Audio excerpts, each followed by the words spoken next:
Loucura total. Ancelotti dá o papo sobre saída do Gerson. Vamos falar sobre isso, novo Ponta na Mira, várias outras notícias do Mengão. Você que tá aí, meu parceiro e minha parceira, dá aquela moral de sempre, se inscreva no canal, toca aí, meu parceiro, minha parceira. Tocou então bem comigo, Rubro Negro.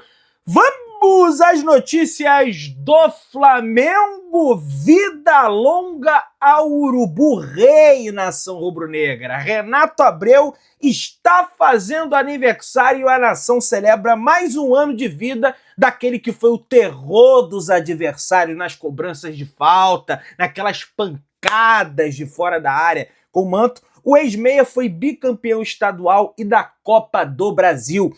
Obrigado por tudo, Urubu Rei. Que Deus te abençoe e que você possa ter muitos anos de vida. Eu me lembro aquele time do Flamengo que era sofrível e tinha o Renato Abreu, entre outros jogadores também, mas sobretudo o Renato Abreu para salvar o Flamengo com aquele gol salvador de falta. Para mim é ídolo. Para mim é ídolo do Flamengo. Pessoal, vocês estão vendo um cenário um pouco diferente aqui, porque é o seguinte, eu estou aqui em Nova Jersey, torcedor. Estou aqui em Nova Jersey, ao lado de Nova York, tá? Hospedado. O Flamengo vai chegar no dia 11. No dia 11 estou partindo para Atlantic City, que é aqui também em Nova Jersey, onde o Flamengo ficará hospedado. Nessa segunda, teve atividade intensa no CT Ninho do Urubu para espantar o frio, que está na cidade do Rio de Janeiro. Falei com meu pai, falei com o pessoal que ficou lá no Rio, e eles falaram que tá um frio danado lá no Rio de Janeiro. Tá frio aqui também, tá? A temperatura não tá aquele frio, né, nova-iorquino, né, americano, do norte do país, em janeiro, como tava na pré-temporada. Entretanto, não tá calor não, viu? E tá chegando o verão, tá chegando a temporada de verão aqui. Por enquanto estamos na primavera, mas tá frio. O Flamengo treinou normalmente. O Flamengo emitiu um boletim médico e atualizou as situações clínicas de Gonçalo Plata e Nico de la Cruz. Eu vou atualizar agora você, torcedor. Gonçalo Plata realizou trabalhos individualizados em campo nessa segunda-feira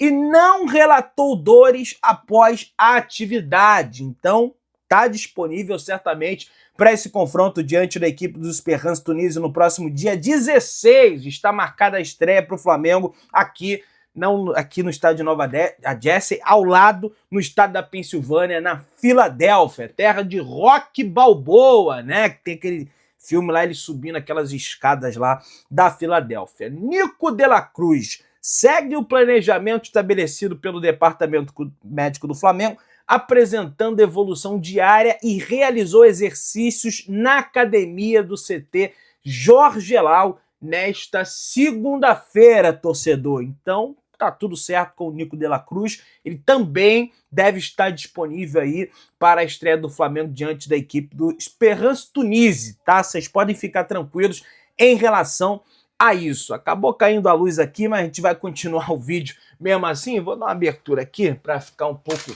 mais claro aqui, né? Aqui, quem sabe faz ao vivo. O negócio é o seguinte, meus amigos, o Flamengo simplesmente está no top 10 maior pressão alta do ano de 2025. Pois é, comparando todas as equipes do mundo, Bayern de Munique, Arsenal, Manchester City, Barcelona, Getafe, PSG, entre outras equipes que possuem esse estilo de jogo de marcar alto o adversário, o Flamengo, meus amigos e minhas amigas, é simplesmente o clube que tem a maior pressão alta de 2025, uma pressão de 59,04 metros, né? Lá em cima. Então, o pessoal lá em cima querendo roubar a bola do adversário. Felipe Luiz à frente do comando técnico do Flamengo. CBF inicia processo para criar regra de fair play financeiro no Brasil. Muito obrigado, dona CBF. Por favor, avança com esse processo aí, porque não é que vai ajudar o Flamengo, mas vai impor injustiça, como o Cuiabá, que está até hoje lá para receber do Corinthians, o Flamengo está até hoje para receber do Internacional, para receber do senhor Mateuzinho, e tá aí a matéria. CBF inicia processo. O objetivo é elaborar um plano em até 90 dias. A portaria foi assinada hoje pelo presidente Samir Chaldé. utilizado na Europa, o fair play financeiro está... Gente, veja, não é teto de gastos. Tem um teto que os clubes não vão poder passar. Não é isso. O fair play financeiro estabelece regras com limite de gasto de acordo com a receita dos clubes, necessidade de quitação de dívidas atrasadas, entre outros pontos. O Botafogo, por exemplo, contrata jogador e não paga os outros. Não pagou o Zenit até hoje, pelo Arthur, e por isso que os russos cancelaram a ida do Wendel para lá, por exemplo. O modelo será chamado de Regulamento do Sistema de Sustentabilidade Financeira. Deram assinatura e vão mudar o nome aqui para o Brasil, né? Até para botar um nome mais aportuguesado. As regras serão feitas por um grupo com membros da CBF, de clubes da Série A e B, federações e consultores. Os clubes terão 5 dias para manifestar interesse de participar do grupo que irá traçar as regras. Se houver um número muito grande de times, o vice-presidente da CBF escolherá os participantes. O Flamengo tem que estar aí, que é o que dá o maior exemplo em relação a finanças do Brasil, né? Não tem nenhum outro time que dá um exemplo tão grande como o Flamengo. Não é a primeira vez que a CBF tenta implementar o fair play financeiro. Na gestão de Rogério Caboclo, foi feita uma proposta. Atlético Mineiro e Corinthians, com problemas em suas contas, não aprovaram a ideia. O projeto não foi adiante e acabou engavetado. Informação do All Sport do Rodrigo Matos. Meu amigo, não tem essa história que vai ser engavetado, não vai entrar, vai passar. A CBF não impõe um calendário? Chega lá, o calendário é esse, vocês que se virem. Então ela tem o poder de impor o fair play financeiro. E é algo que vai trazer o bem para o futebol brasileiro.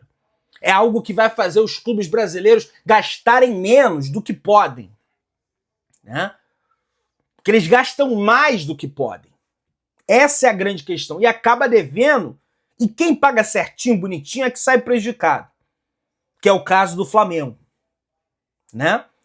Pessoal, o Enzo Fernandes, jogador da equipe do Chelsea, argentino, meio-campista, importante para a equipe londrina, adversário do Flamengo, pela segunda rodada do Mundial de Clubes aqui nos Estados Unidos, falou sobre a partida diante da equipe do Flamengo.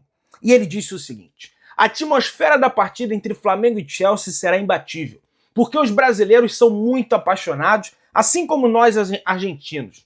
Espero que o estádio esteja barulhento, que todos aproveitem e que o futebol saia vencedor.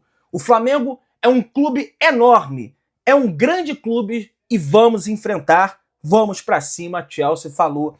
Enzo Fernandes, que falou que o Léo Ortiz estava tontito naquele jogo entre Brasil e Argentina, coisa de jogo, provocação de jogo, mas agora o Flamengo tem que dar o troco, né? Tem que exercer uma marcação boa ali em cima da equipe do Chelsea e dar o troco, dar tudo de si. Fisicamente, pelo momento da temporada, eles estão abaixo dos jogadores do Flamengo, que estão no auge da temporada, né? Temporada cada vez mais avançando, no auge físico que eu tô falando. A temporada europeia já acabou com a final da UEFA Champions League, da Europa League, da Conference League, que o Chelsea foi finalista, meteu 4-1 no Real Betis. Então vambora, Flamengo. Tá chegando a grande hora. No dia 20, tem Flamengo e Chelsea pelo Campeonato Mundial de Clubes. O Flamengo terá um novo coordenador na base a partir de julho. José Boto já escolheu o novo profissional. Segundo o Flazoeiro e o Flabase, Boto quer um nome de confiança para trabalhar junto com ele nas categorias de base do Mengão, torcedor. Jorginho aparece no bid, já está apto para estrear pelo Flamengo. O meia apareceu no site nessa segunda-feira e fará o primeiro jogo na Copa do Mundo de Clubes. É lógico, não deve começar ali como titular, deve iniciar no banco de reservas e, naturalmente, o Felipe Luiz dando minutagem para o jogador, ritmo de jogo, né? Se adaptar ao estilo de jogo do Flamengo.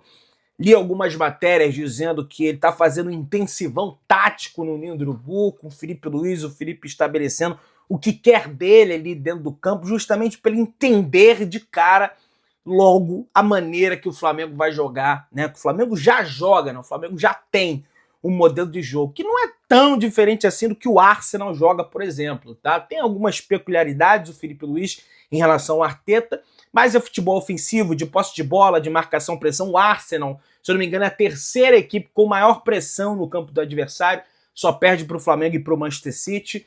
Então é um modelo parecido, né? Não é nada de outro mundo do que ele jogava lá com o Arteta na equipe do Arsenal. Não é que ele vai para um time retranqueiro, que é reativo, que só sabe sair jogando em contra-ataque, por exemplo, né? Matheus Cunha, Cleiton e Pablo podem assinar pré-contrato com outros clubes a partir do dia 1º de julho. Olha aí, todos têm contrato com o Flamengo até dezembro, torcedor rubro-negro, e o Flamengo não pretende renovar o contrato desses 3 jogadores. 2 zagueiros, que é o caso do Pablo e do Cleiton, e o Matheus Cunha, que é o goleiro reserva do Flamengo, que não agrada a diretoria do Flamengo, sobretudo aquele jogo contra o Botafogo da Paraíba. É um excelente garoto, excelente menino, mas foi mal, né? E entre outros jogos também com o Tite, o Flamengo deve acabar passando aí, pelo menos a priori. A princípio, essa é a informação. No planejamento da diretoria do Flamengo, o modelo de reposição de saídas prevê a chegada de reforços com 6 meses de antecedência e não em cima da hora, correndo riscos de depender do mercado. Segundo o jornal o Globo, a lógica vale com maior vigor a partir dessa janela do meio de ano. Então o Flamengo não quer perder jogadores e depois sair à caça que nem um louco. O Flamengo quer fazer isso de uma forma organizada e planejada. Lógico, na teoria é mole a gente falar. Agora, na prática, a situação realmente muda um pouquinho de figura, a ver se o Flamengo vai conseguir levar isso a ferro e fogo. Torcedor, Carlo Ancelotti deu uma entrevista coletiva. Amanhã o Brasil enfrenta a equipe do Paraguai na Neoquímica Arena, estádio que não é do Corinthians ainda porque não pagou, mas tudo bem, vamos falar aí que é do Corinthians. E falou sobre a situação do Gerson, que está em vias de vestir a camisa do clube russo, o Zenit. E ele foi bem sincero, hein? E foi perguntado a ele, ô Ancelotti, essa história da carochinha, então, falando que o Gerson vai lá pro Zenit, como é que vocês estão tratando disso? Vai mudar alguma coisa na sua convocação em relação a ele? Que é o que muita gente fala, né? E se o Gerson for para lá, Pedrão, não vai ser mais convocado, porque isso, porque aquilo? E o Ancelotti falou, sim, falamos desse tema. Eu falei com ele. Obviamente é uma decisão pessoal que não afeta as decisões que vamos tomar quando começará o Mundial. No caso, a Copa do Mundo de seleção que ele está falando, evidente. Obviamente, mas ele fala, há campeonatos mais exigentes que outros, mas o que vamos olhar e fazer esse ano é avaliar a condição dos jogadores antes do Mundial, seja qual for o campeonato. Se for na Rússia, avaliaremos o campeonato da Rússia. Então, em tese, o Ancelotti, se ele for de fato seguir a risca do que ele está falando aqui, ele está dando carta branca para o Gerson na Rússia. Olha, veja bem, Gerson, se você for para a Rússia, se você jogar bem na Rússia, não é porque não está disputando competições internacionais que você não vai vir mais para a seleção. Pelo menos eu interpreto dessa forma. É evidente também que ele não vai para a coletiva de imprensa e vai expor um pensamento contrário, né? Olha, se eu fosse ele não ia, mas é decisão dele, porque senão ele condiciona completamente a decisão do jogador, né? Então, assim, é uma faca de 2 gumes que o Gerson vai ter que trabalhar aí. E aí, meus amigos, já que a gente já entrou nesse tema Gerson e o pessoal está interessado em saber, tem mais coisa aqui, ó. Segundo o Mauro César Pereira, na visão dos dirigentes do Flamengo, tá? Falando do Gerson. O Gerson saindo pelas cifras estipuladas com o crédito total e imediato, no caso dos 25 milhões de euros pago logo, sem parcelamento, traria vantagens além das finanças. Não teria que ser paga a comissão a qualquer agente, pois sequer haveria negociação. E tem mais, meus amigos.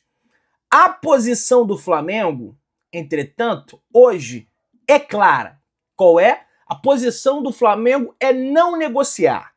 Quem quiser levar o Gerson deve pagar os 25 milhões de euros e acertar as bases salariais com os seus representantes, naturalmente falando.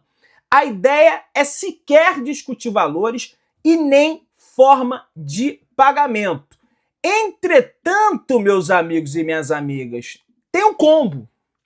O Flamengo entende que o Gerson saindo, além da questão da vantagem financeira, teria também tomando para si, porque tem pessoas dentro do Flamengo já sem paciência, dirigentes relevantes, dirigentes que comandam o futebol do clube, que falaram, ó, Pedrão, veja bem, tem a questão da grana e tem a questão que a gente vai parar de escutar essa história da carochinha de toda hora o Gerson saindo do Flamengo.